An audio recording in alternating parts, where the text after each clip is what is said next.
Yo, yo, yo, yo. What's up, all you burners, stoners, and potheads? This is Weedman 420 with the Weedman 420 Chronicles. How are all you vipers doing out there? Mrs. Weedman. Mr. Weedman. How the hell are you?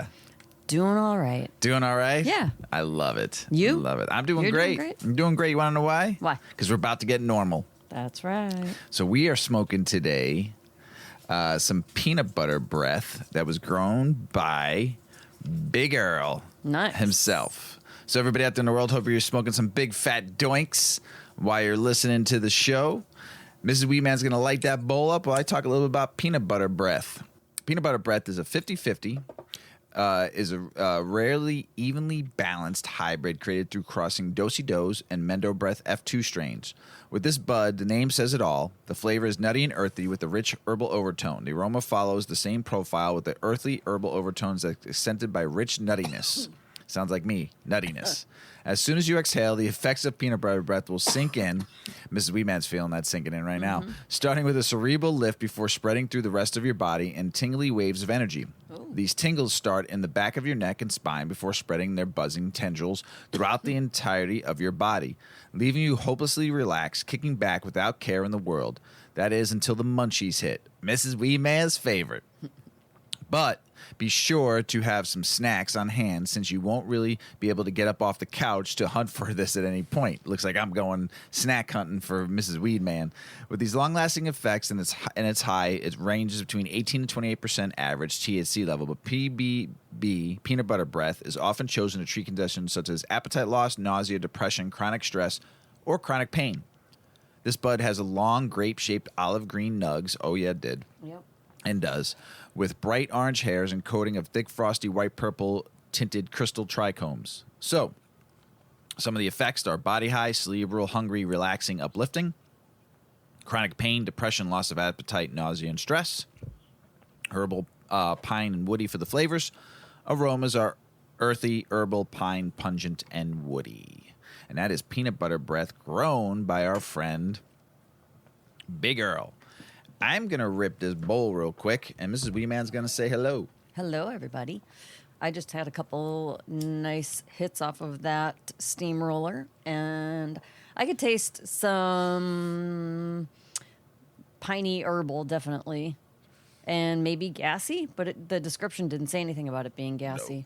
I'm still trying to learn about the whole gassy don't forget, thing. though. I never really paid attention to it before. Some strains are a little bit different when they're grown. Not everybody, it's all always the same. So I mean, some people grow and it might come out gassy versus somebody else who grew it that might not be so gassy but might have this instead. So I would say this has got a nice earthy flavor. Yeah, 100%. Yeah, 100%. But I'm looking forward to this high. We've smoked this before, but not on the show.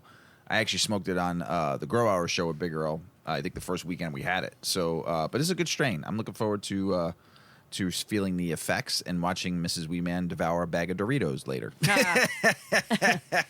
No, I'm into chocolate this week. Chocolate. I bought a bag, like a Halloween bag of it was a caramel mix. It had Payday, or it has, because there's still some left, Paydays, Rolos, a Take 5, which I've underrated for a very long time. I ate 2 yesterday, or when you got home with them, and I haven't had a Take 5 in forever, and I forgot how good they were. Oh, I might eat 5 because it says Take 5. It may have happened once. And Milk Duds. Milk Duds. So it's a good mix. For you, so I've got like a jar on the kitchen island staring at me. I've been overindulging. Oh, shit. I do love good chocolate, but on the weekends, so.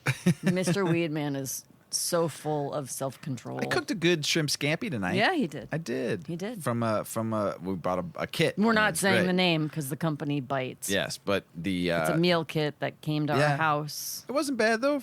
It was decent. Yeah, it wasn't bad for good cooking. For kit scampi, I guess you want to call it. Scampi kit. Scampi kit. We had a good weekend. I don't know if you would call it a good weekend or a very stony baloney weekend. So, Mr. Weedman had about almost 3 ounces of bud that were mids that low level buds that I on my last grow that they've been curing beautifully for the last 10 weeks.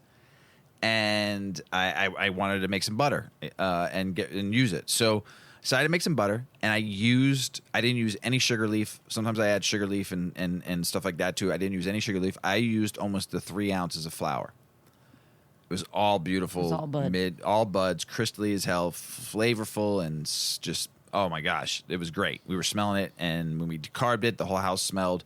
But I used 3 ounces, and I used ghee, and I used coconut oil. I always mix the two now, and the better, higher fat content. So I decarbed it at 240 for about 40 minutes. That's a little bit longer than I normally go. I usually go about 30, 35 minutes, but I went 40 minutes. So I decarbed it a little bit longer. For anyone who hasn't made edibles before or used cannabis, you have to decarb it. And that's a process of heating the cannabis so that the THC comes out. Gets burned out, and it turns into THC. Right. So you're getting just pure THC. If you bake with just straight flour without decarbing it, you're still going to have some effect. Yeah, but of course. you're going to get a much better result if you decarb it. So it's a low temperature oven for 10, 20 minutes? No. Average you should do about 30, 35. But you can go a little longer. I went 240 for 40 minutes. Okay. And then we put it in. Then you got to cool it for till it gets to less than room. You can put it in the fridge. Either way, I just let it sit out and cool until it's totally cool. So, and then you add it all to the machine we use, right? Yep, magic butter. We've been using it since friggin' 2015, 2016. What's the other? There's like a Evo machine. Yeah, there's a few different ones, but we've been using magic butter. Magic butter, I love it. I used 2 jars. How big are those jars? Are they 28? Those are 16-ounce jars. So 2 16-ounce jars to almost 3 ounces of flour. Yeah. So we made it. The butter came out absolutely gorgeous. Like the color green you want with butter. So it was perfect. So I had about 3.5, maybe about 3 tablespoons of butter left. I think so. Maybe a little more. No, I think it was I think it was like a tablespoon and a half. No. It was probably like 3. It wasn't more than 2. No, okay. So let's just say 2. 2 tablespoons of butter. I said, let's make popcorn with this. Sounds fantastic. We'll have some popcorn and we'll watch a movie. I've been wanting to watch the new Brad Pitt movie, Babylon. We'll get into that in a second. So we started eating the popcorn. We made a nice size bowl. Mrs. Weeman put the butter all over it, mixed it up well. I was already a little stony, but I wanted some popcorn, and I was devouring. It was perfectly salted and peppered, and you could taste the canna oil on there, the canna butter on there, and I'm just going to town. I almost ate you ate quarter of it. I think I ate the rest. So then we turned the movie Babylon on. Now, before I go into the edible high, let's talk about Babylon for a second, right? Phenomenal movie. That was self-control, Mr. Weedman. Phenomenal movie. I'm a big Brad Pitt fan. I have been for a long time. It was about set back in the 1920s during the silent picture films. And the first 15 minutes of that movie starts off in a mansion and a 1920s rip-roaring party, but it wasn't the kind of party you're thinking about. It was a pure party. It was drugs, like a big orgy. sex, It was jazz, wild. alcohol, just the 1920s elite partying their asses off. Like a Hollywood elite. Yes. Because they were in They're in Hollywood. The foothills of Hollywood. Yeah, they were in the. I mean, this is 1926. The movie started taking place, and so there's just dirt roads. And I'm not going to tell you more about some of the scenes. You have to see this movie. It's that great. good. And so we get through the first 15 minutes, and then it gets into like this real deep stuff for a while, and it's really good about the whole movie scene, the 1920s, like when they were doing. There was no sound. You should hear. I mean, it was craziness. People getting killed on sets. They were hiring like street people. It was well done. Wild, right? All of a sudden, we're in a real serious fucking part of the movie, and all of a sudden, the TV turned into a 3D movie on me. Every character was coming out at me. It was like I was wearing 3D glasses. I look over at Mrs. Weedman. I said, "You feeling this yet?" You're like, "Nah, I'm not feeling nothing." I said, "Get ready. I am fucking You really were tripping balls right now.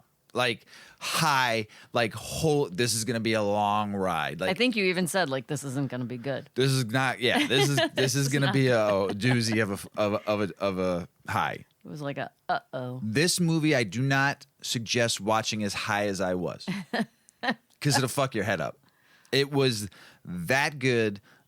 of like a mind-bending movie to where you have to pay attention. And when you're that as high as I was, it was hard to like, because I got sketched out at one point in that movie. I was like, whoa, this is talking to me right now. And the people, I mean, there was people's fists, like hands and gun. It was, please just watch this movie.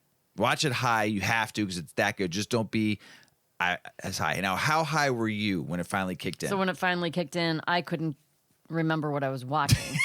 Be like, wait a minute, what is this story about? Because, you know, like a movie always veers off. You've got this character, and then like, now all of a sudden you're like in the story of this character growing up, and then it comes back to the whatever the real situation of the storyline. Yeah. And then it goes off on another character's back life.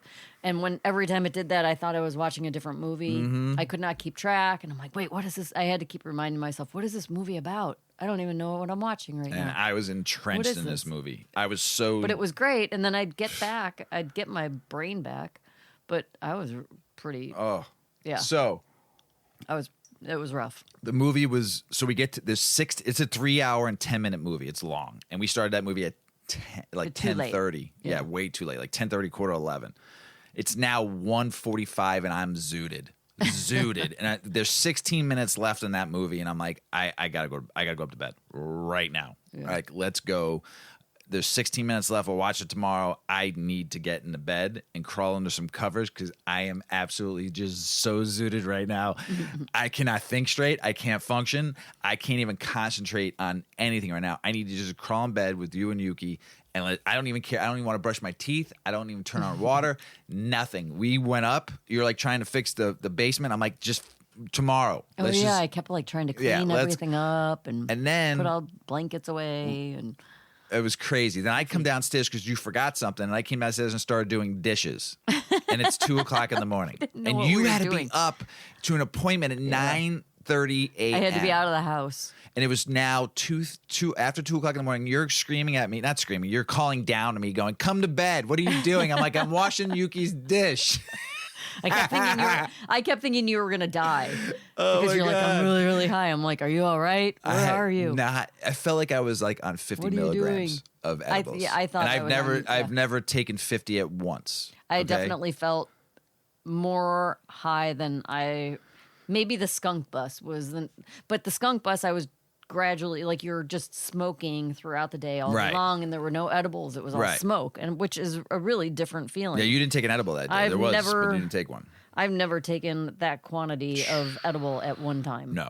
We've done 20 in a day. Yeah, or like the Christmas parties from, in the beer industry. Yeah. You're kind of eating a little bit here, a little bit there. So you're taking maybe 20 throughout the whole entire time, but not... This was like a 30, 40, 50, yeah, it was definitely... It was bad. All I have to say is this. I have not been that high in a very long time to where I was at the point where I couldn't move my body when we were in bed. I couldn't sleep. I couldn't move. I was wide awake. I needed to move my arm, and I had to I couldn't move anything. And I was like, ugh. So you get up. I don't know how you did it. You had 3 appointments that day, and you went and did it. And I'm like, oh boy, I feel bad. It was bad. I get to take Yuki out. The sun is so shiny and bright. It's beautiful out. It would have been a beautiful, gorgeous day to do something, and I can't. I'm basically walking like my legs are broken. Yeah, my legs felt like rubber bands. They were like wobbly when I first. This was at like right when you left. I woke up and took her out, so it was like 9:30, 10 o'clock, and my legs are shaking. But I'm walking her to the corner where she likes to go to the bathroom, and like literally, like I probably could have used crutches to get me back to the house. I had to like rally myself in the mirror. Come on, you can do it. You can do it. You're good. You're good. You got this. You got this. No, really, you got it. I'm like, oh, I want to go back to bed. No, you got this. So you're pumping yourself up. I'm dying. I go sit on the couch, and I wind up just slumping. And Yuki's in her bed next to the couch, and I'm just there, and I can't move. Yeah. You know what time I finally? You called me. I was nauseous. You called me, and I answered. Didn't want to, but I did.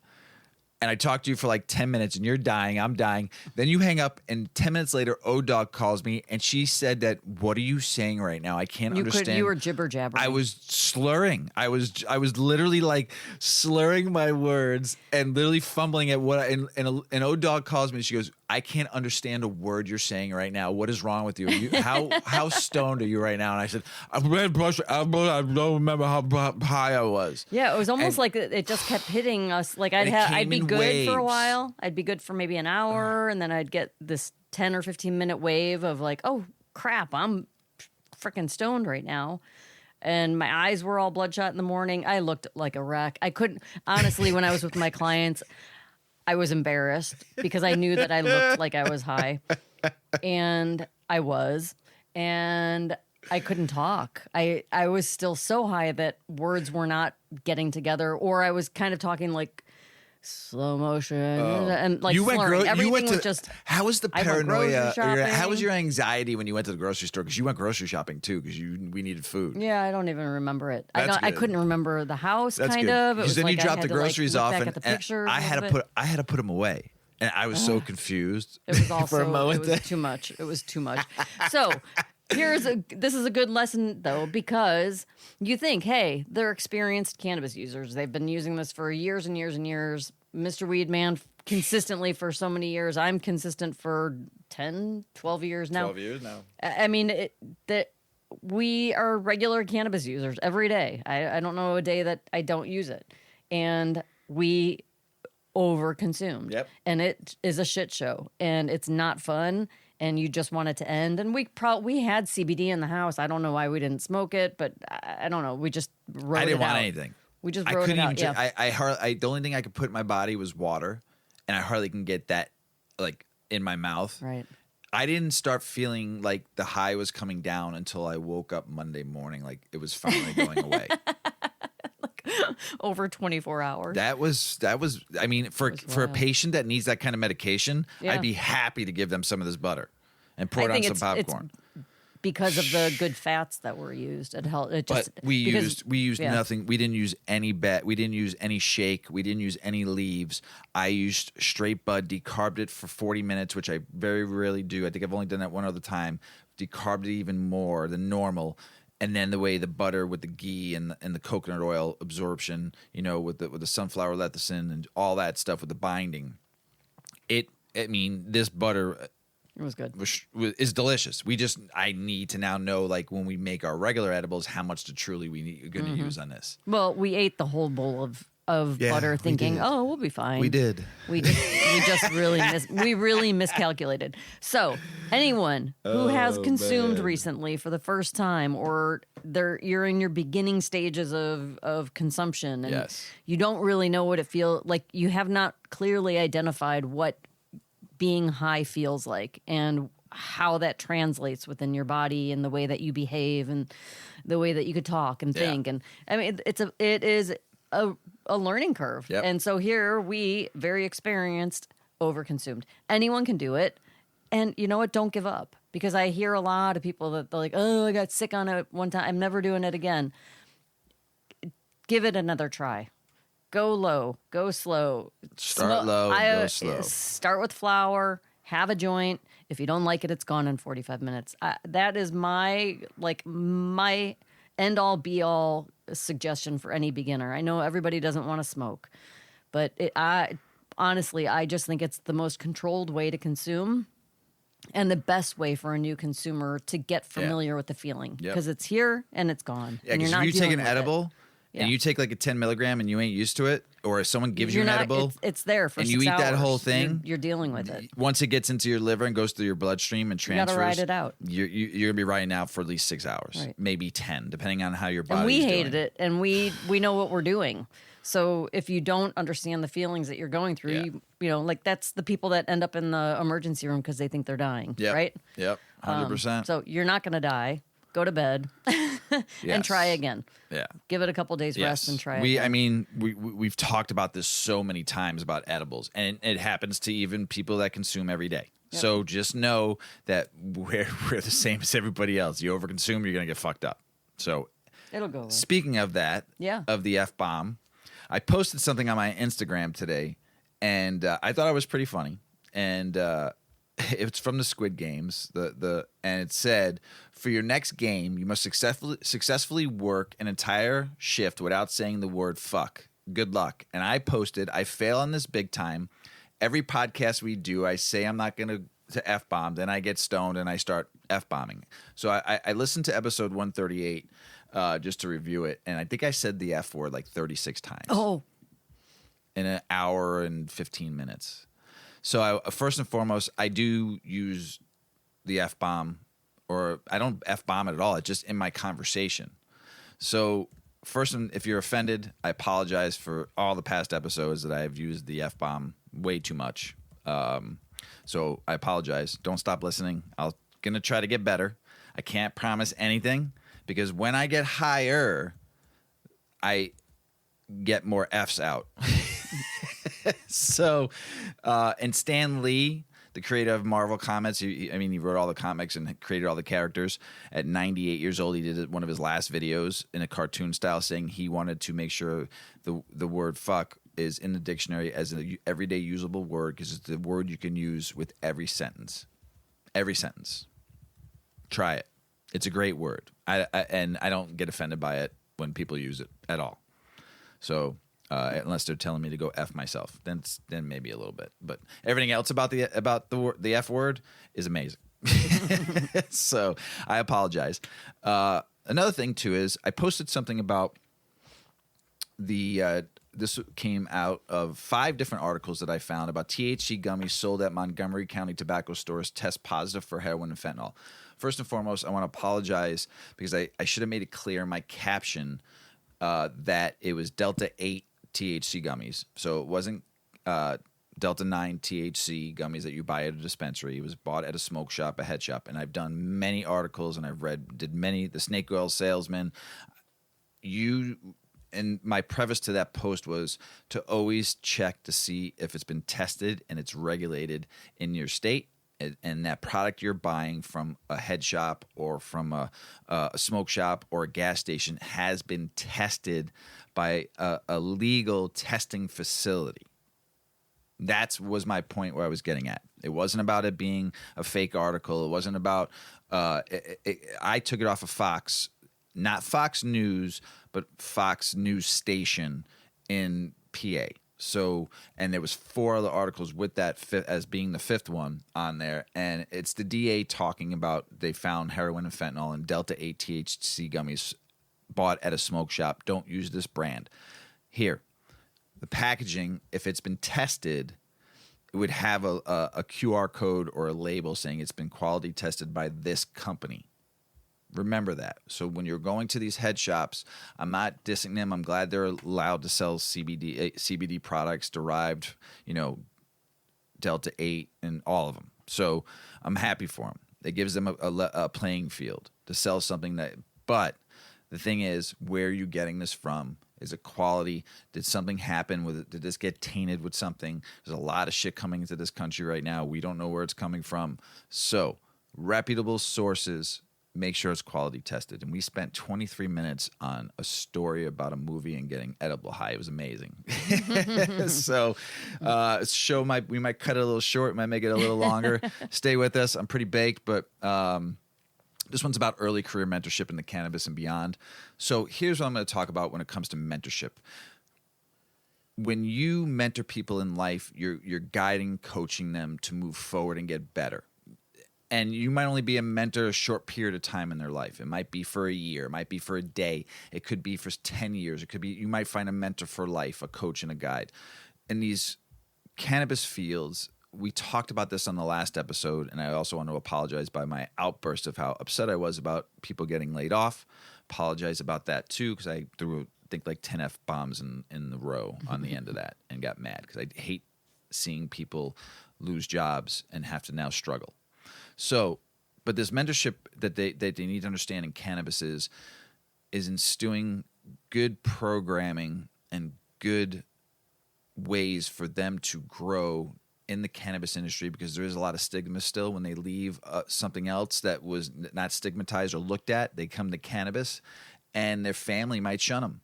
There's people at their church that might shun them. There's people in just life that might not want to talk to them anymore because they sell something that they were taught that was wrong throughout their whole life. So first and foremost, you have to coach them on making sure that they can get through that and how to get through it. Also, when it comes to jobs, if someone comes in and starts as a bud tender, and of course everybody wants to make more money in life. Everybody, okay? It's hard to survive on $15 to $18 an hour nowadays. So to get them to understand, one, we should pay them more, like I said in the last episode, 100%. But also a lot of them maybe they love being a bud tender, but the only reason why they want to move up is so they can make more money, but it's not actually the job they want to do. But the only way they can do it, if they want to do it, is because they want to make more money. So if you pay them handsomely, they will work harder and stay as a bud tender, and you won't lose people as much.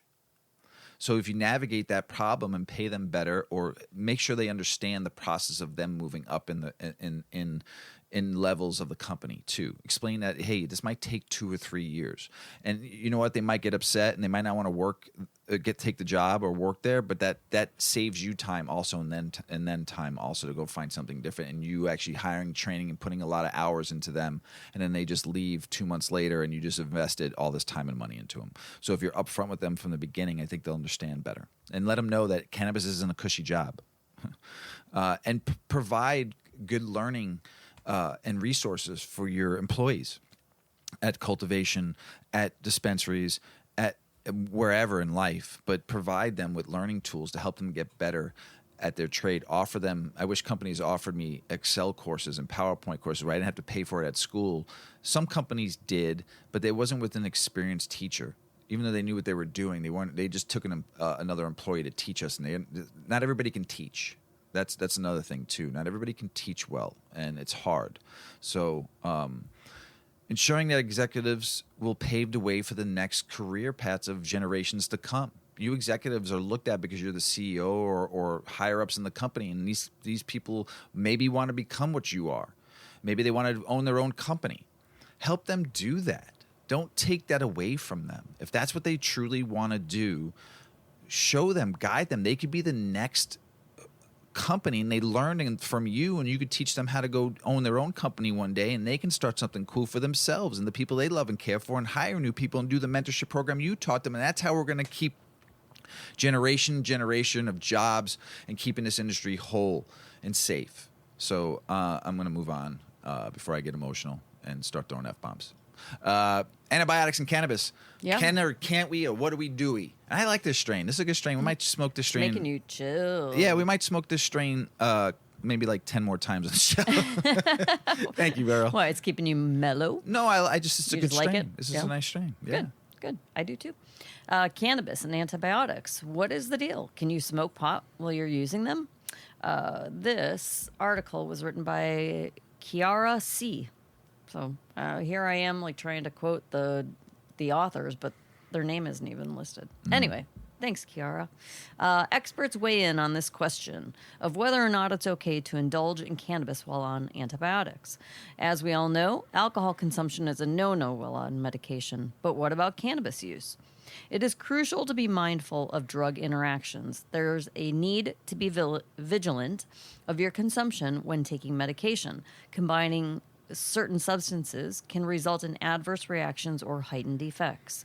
Fighting bacterial infections requires antibiotics, but the prescriptions often come with strict guidelines. A crucial yet often overlooked question remains: is it safe to spark up? Well, Canada's Medicinal Cannabis Resource Centre Incorporated, Terry Roycroft, is the Canadian expert on the matter and can answer the burning question.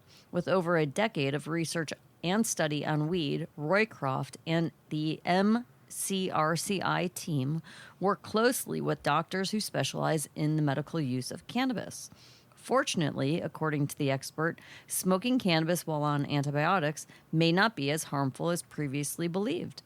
Antibiotics are a go-to for combating bacterial diseases, either by eliminating the bacteria or hindering its expansion. Unfortunately, some bacteria have developed antibiotic immunity, making treatment more challenging. As for using cannabis while on these antibiotics, it's not a straightforward answer. Due to the federal ban on weed, thorough studies examining the interaction between antibiotics and cannabis are limited, making it difficult to determine their effects together.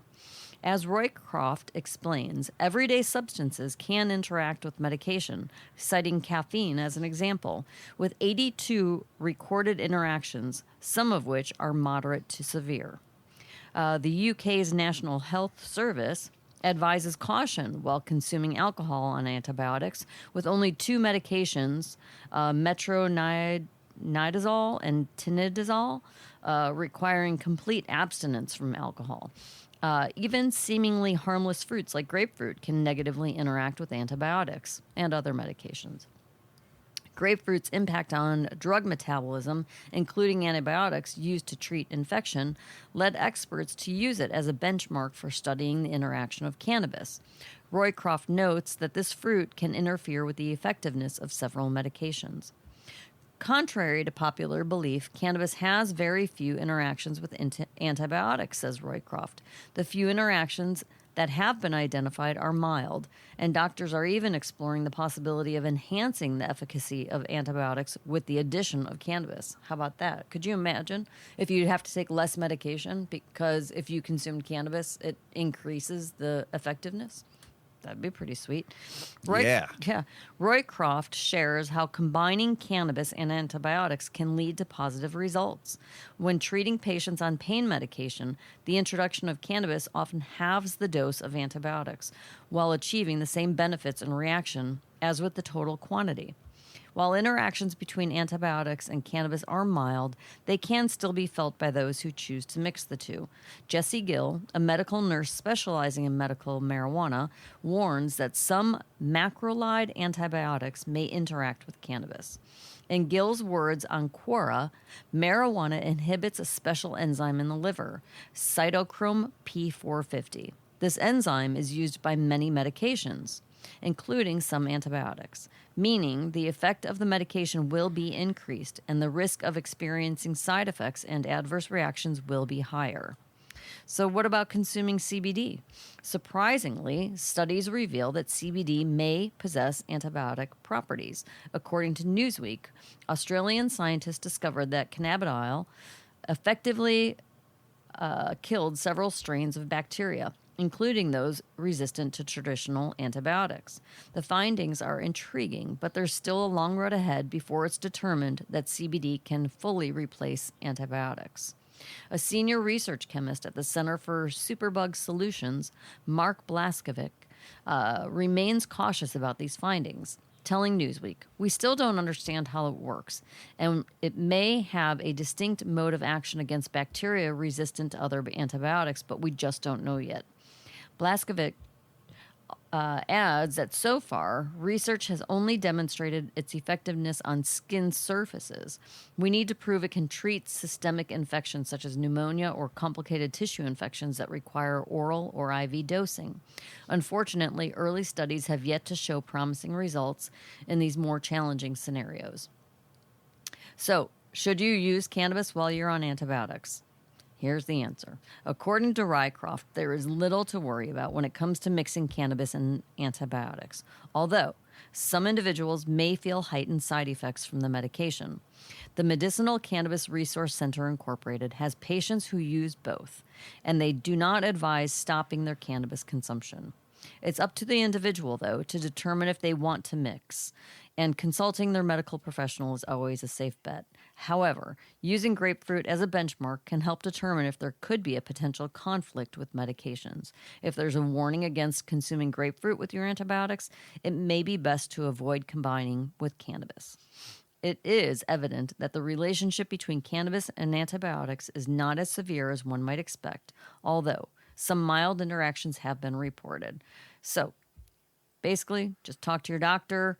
I will tell you, I know firsthand, a lot of doctors just don't know enough about cannabis. 100%. So they just think of it as a street drug. And you're probably not going to get the answers that you want from your doctor, but you can talk to your pharmacist because some pharmacists are now, so many people consume cannabis and medications that it's a much more common answer or question for them. And they might be the person that could better advise you on whether it's safe or not. Yeah, good article. Yeah. Absolutely. Studies. Terpene levels in cannabis affect patient outcomes. Symptom relief was greatest after consumption of plant variants with slightly higher than average levels of terpenes, of the terpenes myrcene, which is my fave, and tryptophan, and non-detectable levels of CBD, this researcher wrote in High Times. A new study from Research University of New Mexico found that for medical cannabis patients seeking the most effective symptoms of relief, it all comes down to terpenes levels. The research published in the Journal of Cannabis Research found that symptoms relief was greatest after consumption of plant variants with slightly higher than average levels of terpenes, myrcene, and tryptophan, and non-detectable levels of CBD. In contrast, chemivars with the detectable levels of CBD provide the least relief, the fewest positive side effects, and the most negative and context-specific side effects. These findings are consistent with previous research showing that naturally abundant CBD in cannabis flower may act as an inhibitor of optimal treatment for certain health conditions such as gastrointestinal pain, the authors wrote. In their conclusion, they wrote that their findings provide proof of concept that a simple yet comprehensive chemivar indexing systems can be used to identify systematic differences. The study was limited by self-selection in the cannabis app use and the lack of user-specific information. Further research using the chemivar indexing system should assess how distinct combinations of phytochemical interacts with the user level of characteristics to produce general individualized cannabis consumption experiences and health outcomes, ideally using randomized methods to assess differences in the effects across chemivars, they wrote.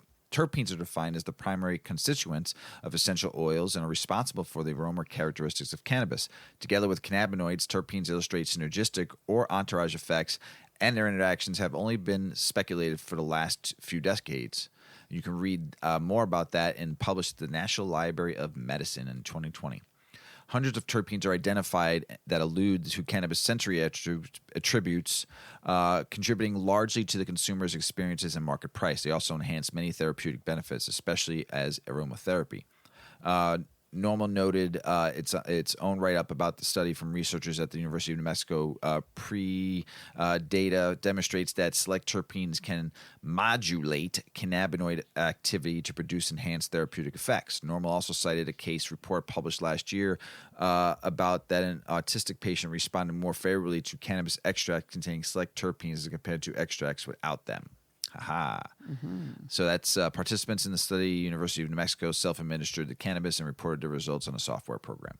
So it says here the initial database consists of 252,344 sessions recorded by 13,771 users between June 6th of 2016 to March 11th of 2021.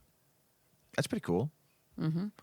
Our bodies have an endocannabinoid system. Yeah. And cannabis helps us with our endocannabinoid system. Tell us a little bit about the production of endocannabinoids.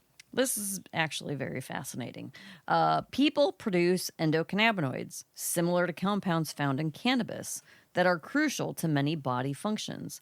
The authors, so this is kind of written in first person. This is Prakash Nagarkati and Mitzi Nagarkati, and they both received funding from the National Institute of Health. Prakash also had funding from National Science. So this is some research that they did about the endocannabinoid system. Over the past 2 years, a great deal of attention has been given to cannabis, also known as pot or weed. As of early 2023, cannabis has been legalized for recreational use in 21 states and Washington, D.C. And the use of cannabis for medical purpose has grown significantly during the last 20 years or so. But few people know that the human body naturally produces chemicals that are very similar to delta-9 tetrahydrocannabinol, or THC, the psychoactive component in weed, which comes from the cannabis sativa plant.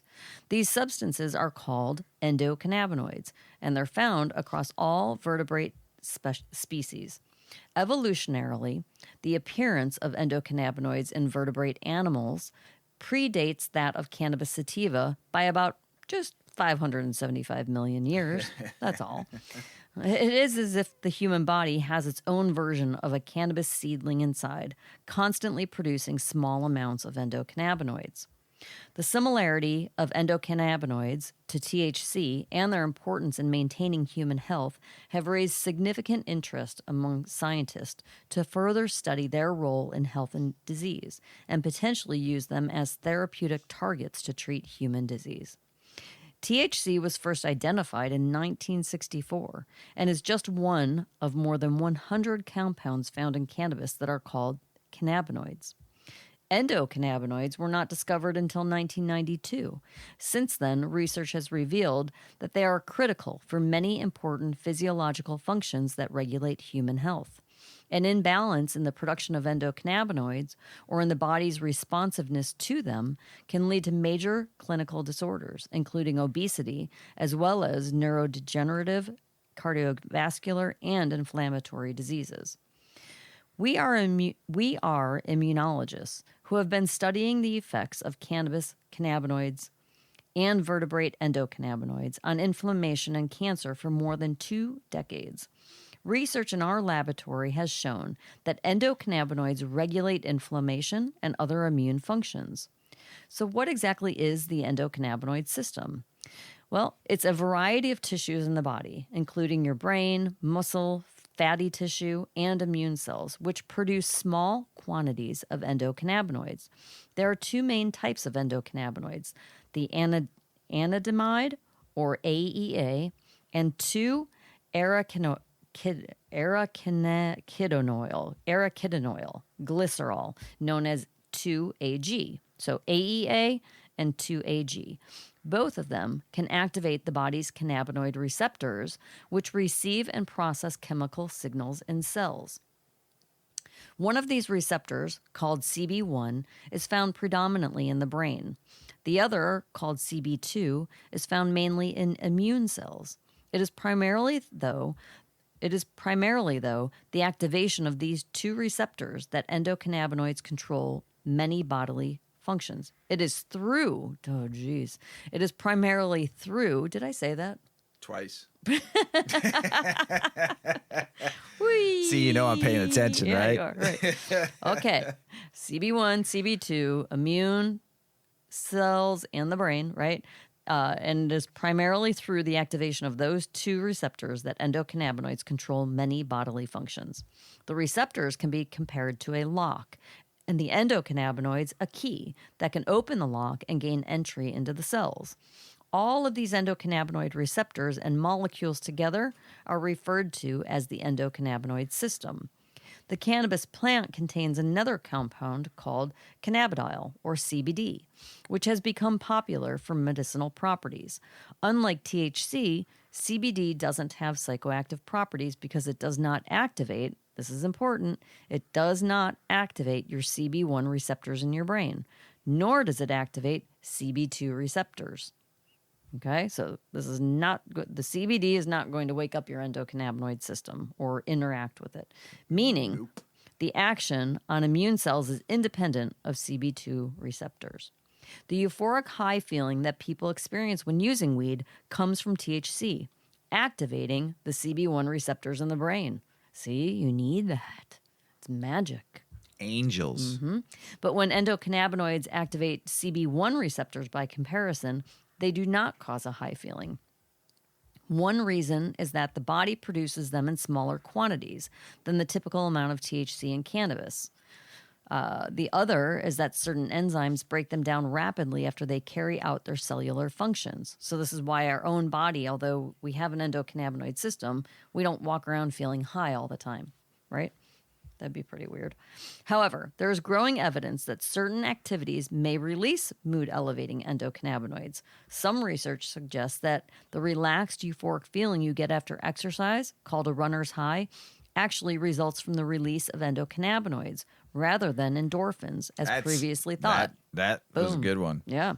The endocannabinoids regulate several body functions like sleep, mood, appetite, learning, memory, body temperature, pain, immune functions, and fertility. They control some of these functions by regulating nerve cell signaling in the brain. The midichlorians in your body, everybody. Ooh. Normally, nerve cells communicate with one another at junctions called synapses. The endocannabinoid system in the brain regulates the communication at synapses, which explains its ability to affect a wide array of bodily functions. Like, I can't talk, I can't see so good. I need some munchies. All right. Research in our laboratory has shown that certain cells of the immune system produce endocannabinoids that can regulate inflammation and other immune functions through the activation of CB2 receptors. This is big. Get ready. In addition, we have shown that endocannabinoids are highly effective in lessening the debilitating effects of autoimmune diseases. Boo! I mean, that's huge. There are diseases in which the immune system goes haywire and starts destroying the body's organs and tissue. Examples include MS, lupus, hepatitis, and arthritis. Recent research suggests that migraines, fibromyalgia, irritable bowel syndrome, post-traumatic stress disorder, and bipolar disease are all linked to low levels of endocannabinoids.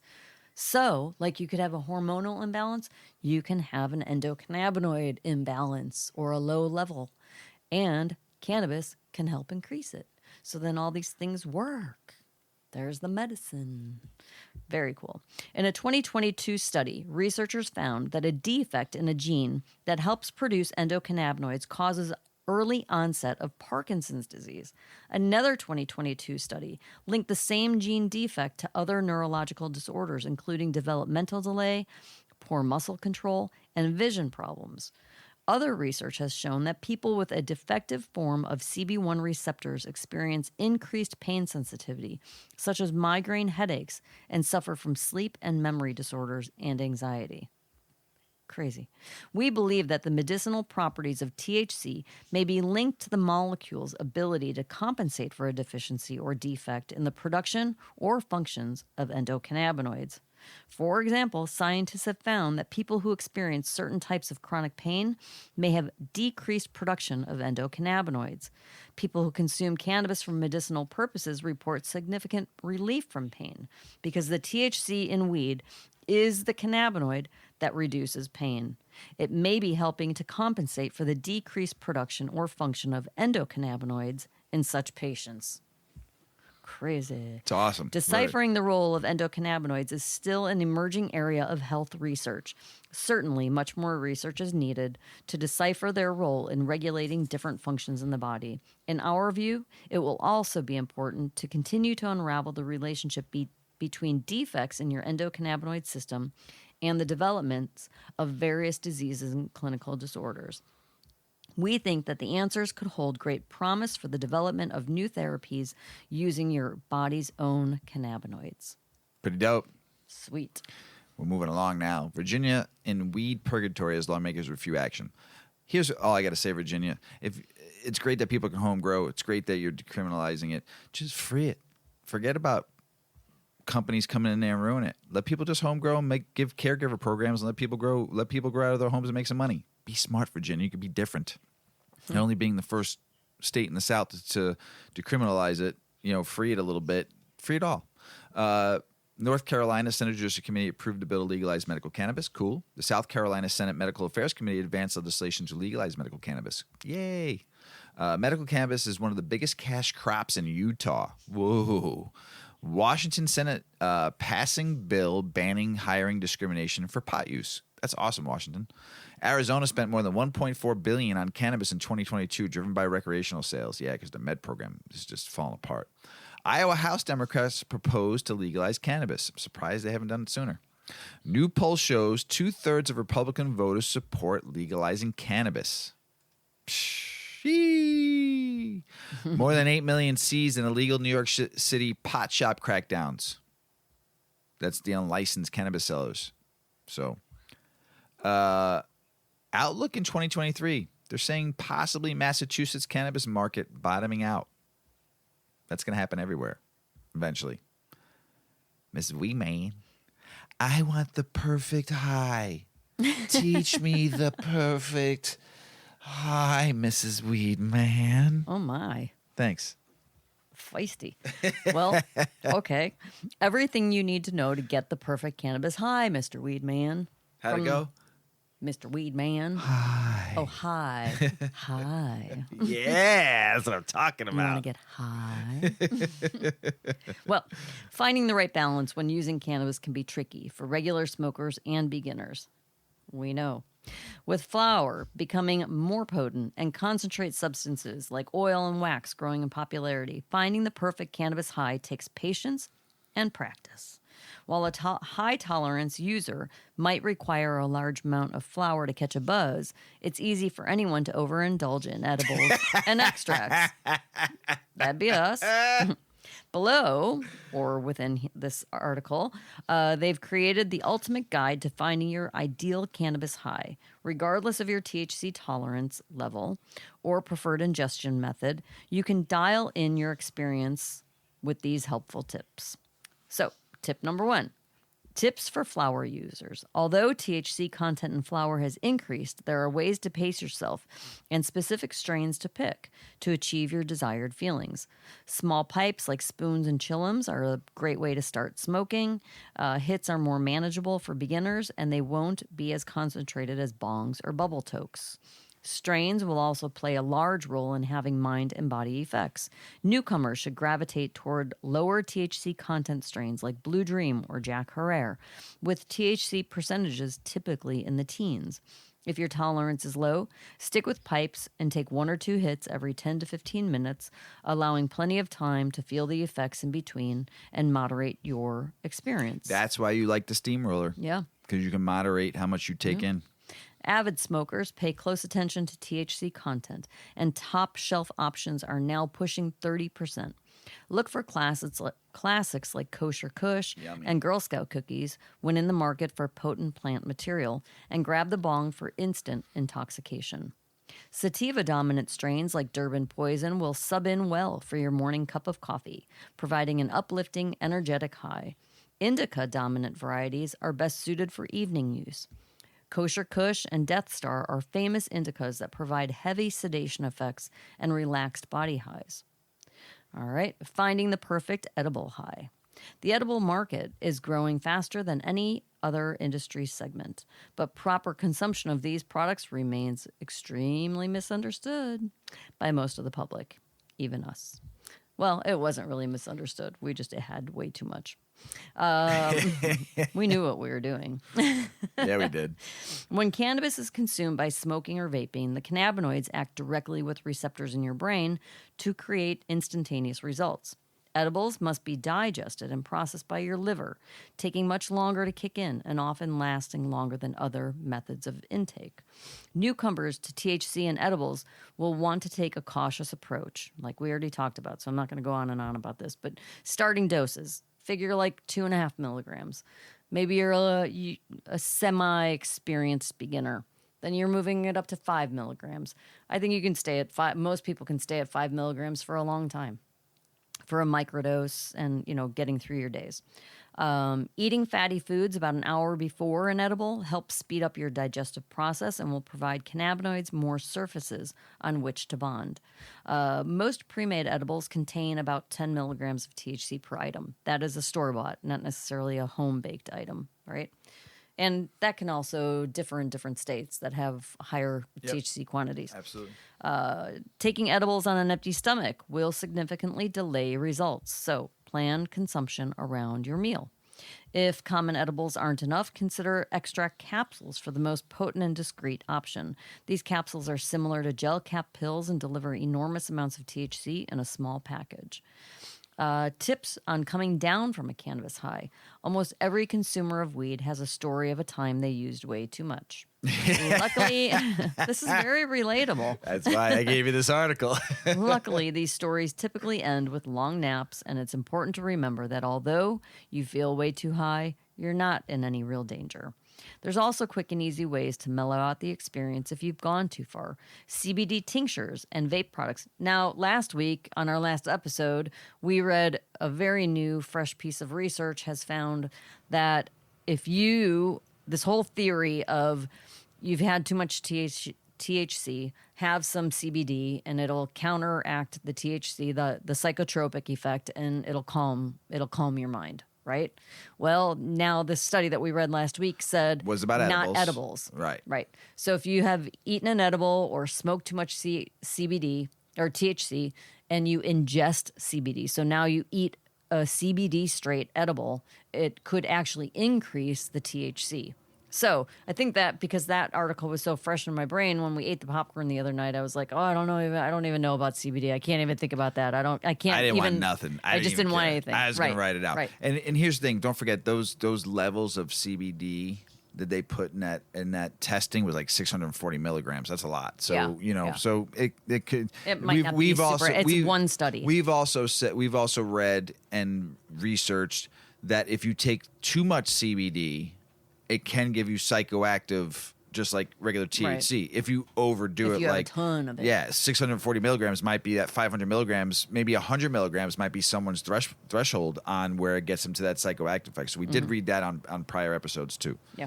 So there's a lot to learn. This may or may not be effective. If you've had an edible, maybe smoke a CBD. Yes, I would try that. Joint. Yeah. Or a vape, but don't have another edible, a CBD edible. Right. Until we know more about that. Yep. But they're saying a couple drops under your tongue does the job. I'm going to skip the rest of that little tip. Because it's a new article, but the other research was even more fresh. And if you want to be the one to test it out for us, let us know. Yeah. I'm going to smoke CBD instead, out of either through a vape or a flower. Other ways to come down a bit more that are a bit more traditional and effective is eating a large meal. It'll often dull the effect of your THC and help you feel more like yourself. Take a shower, go Sugar swimming. always helps me. Mm-hmm. Sugar always helps me. Water can intensify effects at times, but most users feel back to normal upon exit from water. Physical activity will help you take your mind off the impact, and working up a sweat is almost guaranteed to bring you down. Run out naked and jump in the snow. Well, you'll be just fine. With so many products to choose from, some experimentation and trial and error will be required. Thoroughly research strains and their effects before buying and using them, and start low, go slow. There it is. Some practice, you will find the perfect high every time you toke. I'm still laughing about that edible weekend we had. International news: Uruguay working toward cannabis tourist industry to fight the black market. I don't understand that so much, because if you bring more tourism, it's going to be hard to get rid of the traditional market, because there are going to be more people to sell to on the streets if they wanted to. I don't know. For cannabis tourism, you got to have more dispensaries and more maybe do smoking clubs and all that kind of stuff where people can pay $10 and get weed all day while they're going in and out. I don't know. It sounds like a good idea, but I don't know. Argentina hemp law expected to widen domestic and export markets. Yay. This one. Cannabis measures in the Philippines supports immediate approval of medicinal cannabis measures pending in both chambers of Congress. This move will help dissuade the spread of illegal hemp. However, lawmakers must ensure the provisions for the medical cannabis measures should be favorable to the farmers. Absolutely. Italy, hemp is not a narcotic. So you go to Hong Kong, and CBD is a narcotic. You go to Italy, you drink a good glass of wine, and you get to smoke some hemp and have a nice time. Good for you, Italy. Australia, nurses will educate on medical cannabis. A newly formed group in Australia seeks to offer nurses medicinal cannabis education, advocacy, and support according to cannabis culture. Good for that. The Australian Cannabis Nurses Association will be led by Simone O'Brien, a nurse practitioner, medical cannabis prescriber, along with co-founders Deb Ranson and Jody Davis. Sweet. Spain debates cannabis regulations. Spain's plenary of Congress of Deputies is debating the proposal for laws of Esquerra Republicana to regulate the therapeutic and recreational use of cannabis in a European country, reported ICBC. The measure seeks to decriminalize cannabis and consider it medicine. Yes. Why even consider it? It is. That can be accessed with prescriptions, reported to ICBC International. If the legalization is enacted, users would be able to consume pot outdoors and on private property, instead of just going to smoking clubs. Sweet. Additionally, the measures would permit the cultivation of up to 6 plants within an adult residence. Hell yeah. With the report limit of producing up to 480 grams per year, certain funds would be earmarked for resources to combat addiction and to increase the awareness of negative effects of cannabis. Hell yeah, Spain. Home grow, baby. Home grow. Cannabis legalization in Mexico is complicated. Cartels and farmers poised to capitalize when inevitable happens. Cannabis is still illegal in Mexico. though not entirely, especially after the Mexican Supreme Court declared prohibition unconstitutional and the country's Congress seems to be hell-bent on passing a full legalization law that could establish the legal means to grow, sell, and possess for adults. That said, the farmers and the cartels are positioning themselves to be ready when the inevitable happens. Yes, you're freeing the plant. Cartels can finally get out of the illegal business and go into the legal business and do what they've always wanted to do and sell cannabis legally. So, yeah, of course. So, it should be interesting what happens there. There's more to this, but time to move on. I'm pretty feeling good right now. Shark Tank, right? We like that show. Friday nights, pizza. Mm-hmm. Pizza on Shark Tank. Pizza and Shark Tank and then beer. We've been doing that for I can't even tell. Minute. Yeah, we've been doing that for a while. Yeah. So Shark Tank, and then you go really into exciting. Yeah, then you go into your show that you watch, and I go down and game. Well, or in our defense, that could be done by like 8:00, and we still go out. Yeah, that's true too. But we do watch it a lot. Yes, we do like Shark Tank a lot. So Kevin Harrington, one of the original people on the Sharks, one of the original Sharks, talks a little bit about cannabis. Yeah. Go ahead. Yep. So Kevin Harrington plans to bring cannabis products to mainstream media, like as seen on TV. This is an article from Benzinga. Famed entrepreneur Kevin Harrington, the original shark on ABC's Shark Tank and creator of the infomercial brand As Seen on TV, has been involved in the cannabis space for a few years now, serving as a strategic advisor and brand ambassador for cannabis holding Canna-curious Partners and its portfolio companies. Harrington, who is personally invested in the company, helps steer the business through the murky waters of the consumer packaged goods category. He is also in charge of identifying potential investment targets, a talent he is famous for. Cannabis is a growing industry. It's very exciting for an investor and for an entrepreneur like myself, Harrington explained during an exclusive conversation. When I look at the whole industry, I see that cannabis is a problem-solving kind of product, and I'm in the business of solving problems, as you know. And he added, I've been involved in pretty much every industry, housewares, hardware, fitness, golf, fishing, toys, beauty, I could keep going. So I think that this has given me a tremendous relationship with manufacturers all over the world. Products need to be manufactured. They need to be engineered, prototyped. All of that is very important to be able to make a good quality product with very low returns and problems, and at the right price so you can make margin and be profitable. Proficiency and scale, he continued, are key elements to commercial success. Bringing up a conversation I had with Harrington a couple of years back, I asked about what he considers to be one of his strongest business abilities, finding customers. I needed some fluid. That strain did not give me cotton. I didn't get cotton mouth, but no, I love thirsty. it. This strain is probably one of my favorite strains I've smoked in very, very long. And I've loved everything that Big Earl has given us, but this is probably my favorite strain in a long time. Mm-hmm. It's pretty sweet. Yeah. It's nice. Many of Harrington's ventures relied on traditional media, TV, newspaper ads, infomercials, etc. to get their products in front of people.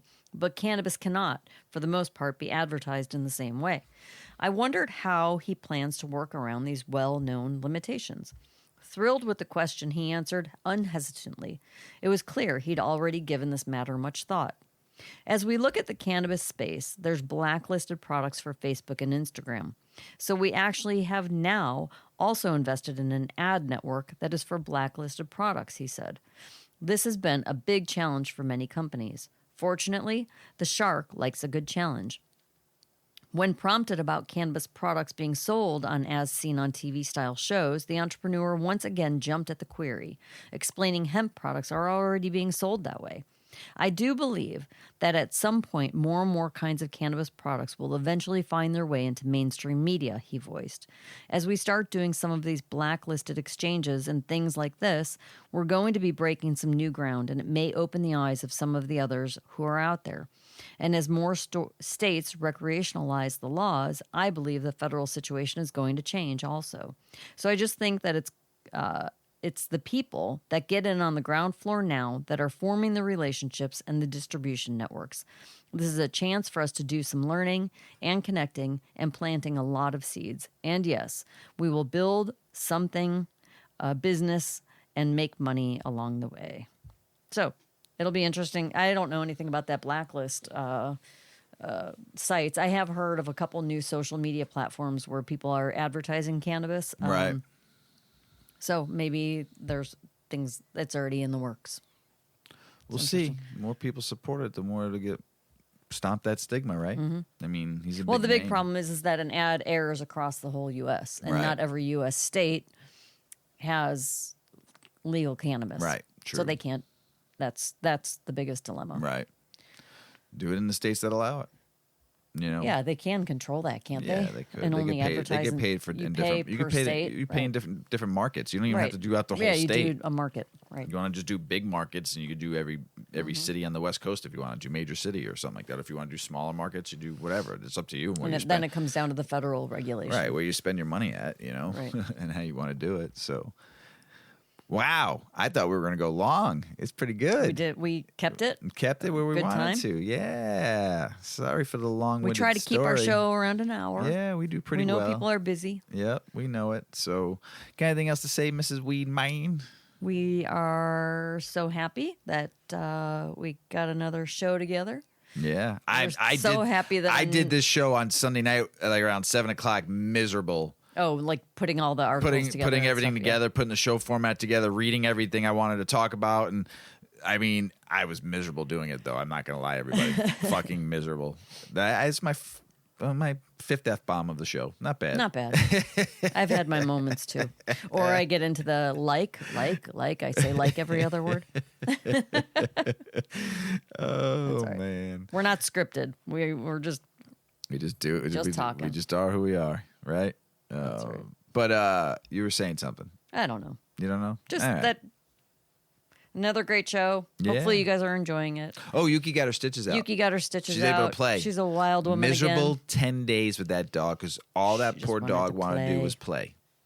But her stitches out. We played today for about 15 minutes, so she was happy. Not too crazy, but it's only the first day. Mm-hmm. But yes, Yuki's all good. Thanks for reaching out, everybody that asked about it. Appreciate you. But that's it, everybody out there in the world. We love you. Be kind to one another. Show some love. Show some peace. Shake some hands. Give some hugs. I don't know. Share some joints. Something, man. Just phew. Be good.